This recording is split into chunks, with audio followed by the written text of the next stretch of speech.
বাংলাদেশের ইতিহাসে সবচেয়ে কলঙ্কজনক যে হত্যাকাণ্ড 2009 সালে বিডিআরের 57 জন সেনা কর্মকর্তাকে এবং সর্বমোট প্রায় 72 জন কর্মকর্তা এবং কর্মচারী সহ হত্যা করা হয়।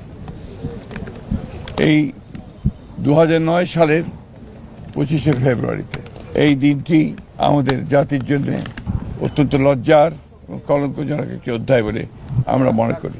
আমরা আজকে তাই এসেছিলাম এখানে বাংলাদেশ জাতীয়তাবাদী দলের পক্ষ থেকে আমাদের চেয়ারম্যান জনাব তারেক রহমান এবং আমাদের দলের পক্ষ থেকে আজকে এখানে এই শহীদদের প্রতি, যারা সেদিন শহীদ হয়েছিলেন তাদের প্রতি শ্রদ্ধা নিবেদন করতে এবং তাদের আত্মার মাগফিরাত কামনা করতে। এই দিনটিকে আমরা সবচেয়ে কলঙ্কজনক এই জন্য মনে করি যে এই দিনে যে চক্রান্ত হয়েছিল, যে প্রচেষ্টা হয়েছিল যে বাংলাদেশের পুরো যে নিরাপত্তা ব্যবস্থা, সেই ব্যবস্থাকে ভেঙে দেওয়ার একটা গভীর চক্রান্ত হয়েছিল।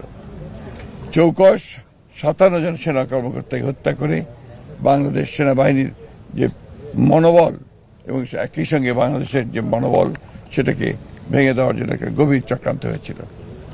আল্লাহর অশেষ রহমতে বাংলাদেশের জনগণ তাদের স্বাধীনতার সার্বভৌমত্বকে রক্ষা করবার জন্যে এবং একই সঙ্গে গণতন্ত্রকে রক্ষা করার জন্যে তারা ঘুরে দাঁড়িয়েছে এবং বিগত নির্বাচনের মধ্য দিয়ে আজকে বাংলাদেশ জাতীয়তাবাদী দল রাষ্ট্র পরিচালনার দায়িত্ব পেয়ে বাংলাদেশের স্বাধীনতার সার্বভৌমত্বকে সুসংহত করা এবং গণতন্ত্রকে প্রতিষ্ঠা করবার একটা বড় সুযোগ পেয়েছে।